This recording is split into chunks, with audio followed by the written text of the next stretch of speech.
السلام علیکم، میں حفصہ بھری آپ ساتھ ہم خیال بسم اللہ الرحمن الرحیم۔ معجزہ حضرت امام جعفر صادق علیہ السلام۔ کہتے ہیں کسی شہر میں ایک لکڑہارا نہایت مفلس اور نادار رہتا تھا۔ وہ مصیبت زدہ ہر روز جنگل سے لکڑیاں کاٹ کر لاتا اور فروخت کر کے بمشکل اپنا اور اپنے بچوں کا پیٹ پالتا تھا۔ اس غربت افلاس سے تنگ آ کر ایک روز اس نے اپنی بیوی سے کہا کہ برائے روزگار باہر جاتا ہوں، عجب نہیں کہ پروردگار عالم رحم فرمائے، ہماری مصیبت دور ہو۔ یہ کہہ کر لکڑہارا معاش کی تلاش میں دوسرے شہر گیا، لیکن بدقسمتی سے وہاں بھی تقدیر نے ساتھ نہ دیا۔ ہر وقت دل میں سوچتا کہ کچھ پیسے جمع ہو جائیں تو اپنے شہر جاؤں اور اپنے بال بچوں کی خبر لوں، لیکن کچھ نہ ہو سکا۔ اس و فکر و پریشانی میں 12 سال بیت گئے اور اس عرصہ میں نہ تو اس نے بال بچوں کو کچھ بھیجا نہ ان کی خبر لی۔ دوسری طرف لکڑہارے کی بیوی اپنے خاوند کے چلے جانے کے بعد کچھ دنوں تک اسی فکر میں رہی کہ میرا خاوند خرچ بھیجے گا، لیکن جب اس نے عرصہ تک خبر نہ لی تو اس بیچاری پر فاقے گزرنے لگے۔ تو لاچار ہو کر اس نے وزیر کے محل میں چاروب کشی کی نوکری کر لی اور اپنا اور اپنے بچوں کا پیٹ پالنے لگی۔ ایک روز لکڑہاری نے خواب میں دیکھا کہ میں وزیر کے محل میں جھاڑو دے رہی ہوں کہ یک یک مولا یا دو جہاں جناب حضرت امام جعفر صادق علیہ السلام اپنے اصحاب کے ساتھ صحن خانہ وزیر میں تشریف لائے ہیں۔ اپنے اصحاب کی طرف متوجہ ہو کر فرمایا کہ آج کیا تاریخ ہے اور کون سا مہینہ ہے؟ صحابہ نے عرض کیا، یا مولا آج شب 22 رجب المرجب ہے۔ تب حضرت امام جعفر صادق علیہ السلام نے اپنی بیان موجز بیان سے ارشاد فرمایا کہ کوئی شخص کیسی ہی مشکل میں مبتلا ہو یا کسی ایسی سخت حاجت نے پریشان کر رکھا ہو، جب حسب دستور 1.25 سیر میدہ کی پوریاں پکا کر 2 کنڈوں میں رکھ کر ہمارے نام کی نظر 22 رجب المرجب بوقت نماز صبح دلوا کر حق کے سبحانہ تعالیٰ کی درگاہ میں ہمارے واسطے سے اپنی حاجت طلب کرے۔ جس وقت خواب میں لکڑہاری نے حضرت علیہ السلام کا یہ کلام سنا، اسی وقت بصدق دل نظر کرنے کی نیت کی اور 22 رجب المرجب کو بوقت صبح نماز سے فارغ ہو کر اس نظر کو موافق کے حق میں جناب امام علیہ السلام کے پورا کیا۔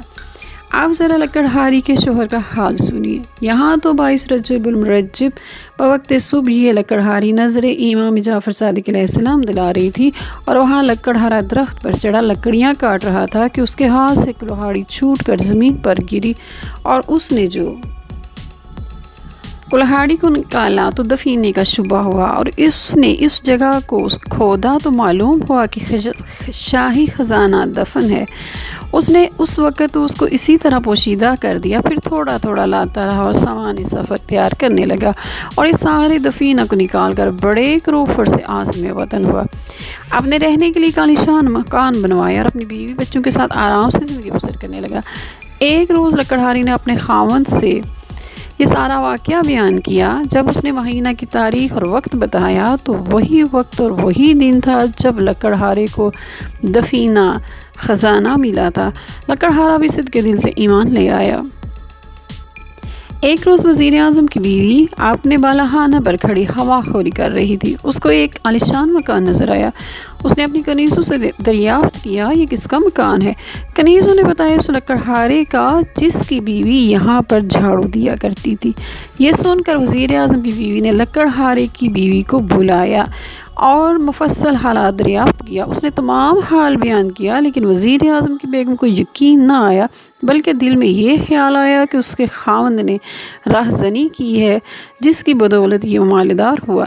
وزیر کی بیگم کا تو یہ خیال فاسد دل میں نہ تھا کہ اسی وقت وزیر اعظم پر مصیبت آئی کہ وزراء میں ایک وزیر اس کا دشمن تھا۔ اس نے بادشاہ سلامت کو وزیر اعظم کی چغلی کی کہ اس نے غبن کیا ہے۔ حضور عالی جناب سے طلب فرمائے۔ بادشاہ نے اسی وقت وزیر اعظم کو طلب کر کے حساب طلب کیا۔ وزیر اعظم صحیح حساب نہ دے سکا، چنانچہ بادشاہ غضبناک ہو گیا۔ وزیر اعظم کا سارا مال و اسباب ضبط کر کے اس کو اور اس کی بیوی کو باہر نکال گیا۔ وہ دونوں بھوکے پیاسے چلے جا رہے تھے کہ تربوز کا کھیت نظر آیا۔ وزیر اعظم نے اپنی بیگم سے 2 درہم لے کر جو اتفاق سے اس کے پاس رہ گئے تو اس کا تربوز خرید کر رومال میں باندھ لیا کہ کسی جگہ اطمینان سے بیٹھ کر کھائیں گے۔ اتفاق سے جس دن وزیر اعظم پر عتاب آیا تھا اسی دن شہزادہ بھی شکار کر گیا اور رات تک واپس نہ آیا، تو بادشاہ نے پریشان ہو کر وزیروں سے مشورہ کیا کہ ساری رات گزر گئی اور ابھی تک شہزادہ واپس نہ آیا۔ اسی وزیر نے، جس نے وزیر اعظم کی چغلی کھائی تھی، بادشاہ سے عرض کیا کہ مجھے تو ایسا معلوم ہوتا ہے کہ وزیر اعظم نے باوجود دشمنی موقع پا کے شہزادہ کو قتل کر دیا۔ یہ سن کر بادشاہ نے وزیر اعظم کی گرفتاری کا حکم دے دیا۔ سپاہی گئے اور وزیر اعظم اور اس کی بیوی کو پکڑ لائے۔ اس وقت تک وزیر اعظم نے تربوز کو نہ کھایا تھا بلکہ اسی طرح رومال میں بندھا ہوا تھا۔ اسی حالت میں گرفتار ہو گیا۔ بادشاہ نے دیکھا کہ رومال میں سے خون چھلک رہا ہے اور رومال کھول کر دکھایا گیا تو اس میں شہزادہ کا سر نظر آیا۔ بادشاہ اپنے بیٹے کا سر دیکھ کر رونے لگا اور حکم دیا کہ رات بھر وزیر کو قید میں رکھو، صبح اسے قتل کر دینا۔ وزیر اعظم اور اس کی بیوی جیل خانہ بھیج دیے گئے۔ وزیر اعظم نے اپنی بیوی سے دریافت کیا کہ ابھی تک یہ بات معلوم نہ ہو سکی کہ ہم پر یہ ناگہانی مصیبت کیسے آ گئی، کون سا گناہ ہم سے ایسا ہوا جس کی سزا ہم بھگت رہے ہیں۔ اس پر وزیر اعظم کی بیگم نے لکڑہارے کا قصہ بیان کیا اور کہا کہ مجھے اس کی نظر اور حکم امام جعفر صادق علیہ السلام کا یقین نہ آیا۔ وزیر اعظم نے اپنی بیوی سے کہا، اس سے بڑھ کر اور خطا کیا ہوگی؟ تو نے امام وقت امام جعفر صادق علیہ السلام کے حکم کو جھٹلایا۔ توبہ کر، امام علیہ السلام کا فرمان درست ہے۔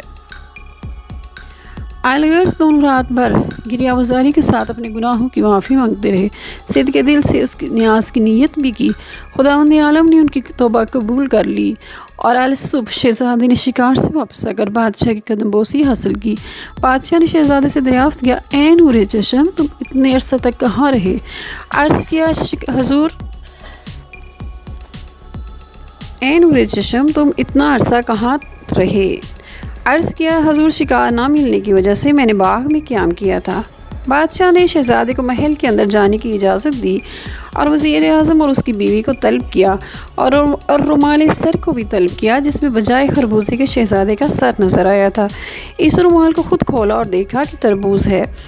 بادشاہ سخت پریشان ہوا اور وزیر اعظم سے دریافت کیا کہ کیا معاملہ ہے۔ وزیر اعظم نے جو قصہ اپنی بیوی سے سنا تھا من بیان کر دیا۔ بادشاہ نے یہ سن کر لکڑہارا اور لکڑہاری کو طلب کیا اور اس سے حالات دریافت کیے۔ انہوں نے تمام بیان کر دیا، جس کو سن کر بادشاہ بھی بصدق دل ایمان لے آیا اور وزیر اعظم کو پھر اپنے عہدہ پر فائز کر دیا اور چغل خور وزیر کو سزا دے کر نکال دیا۔ آداب و شرائط نیاز۔ اس مبارک مہینہ کی 22 تاریخ کو حضرت امام جعفر صادق علیہ السلام کی نیاز تقریباً تمام حضرات کے یہاں ہوتی ہے۔ اکثر لوگ لا علمی کی وجہ سے وقت کی پابندی اور آداب نیاز کا خیال نہیں کرتے ہیں، جس کی وجہ سے حاجت مستجاب نہیں ہوتی۔ اس لیے آپ لوگوں کو مطلع کرنے کے لیے طریقہ نظر بتاتے ہیں۔ 22 رجب کو 3 بجے شب اٹھ کر، جس کی صبح 22 رجب ہوگی، گھر صاف ستھرا کر کے پاک چاندنی دری یا فرش جو میسر ہو بچھائیں، مکان میں لبان سلگائیں، خود کو پاک و پاکیزہ کریں اور خوشبو سے معطر ہوں۔ ایک پاک برتن پانی لے کر اس پانی سے 1.25 سیر میدا اور اتنی ہی شکر ملا کر گوندھ لیں اور حسب ضرورت شکر ملا کر گوندھ لیں اور ان سب کی 14 پوریاں یا ٹکیاں بنا کر گھی میں تلیں۔ جب تیار ہو جائیں تو 2 مٹی کے کنڈے جو کہ پاک پانی سے پہلے دھو لیے ہوں، ان میں 7 پوریاں رکھیں اور لبان یا اگربتی سلگائیں۔ نماز صبح کے بعد یعنی نماز فجر ادا کرنے کے بعد پہلے یہ معجزہ جو بیان کیا گیا ہے پڑھیں، اس کے بعد امام جعفر صادق علیہ السلام کی نیاز دیں اور دعا مانگیں، انشاءاللہ مراد پوری ہوگی۔ اس کے بعد تمام مومنین کو کھلائیں۔ والسلام علیکم ورحمۃ اللہ وبرکاتہ۔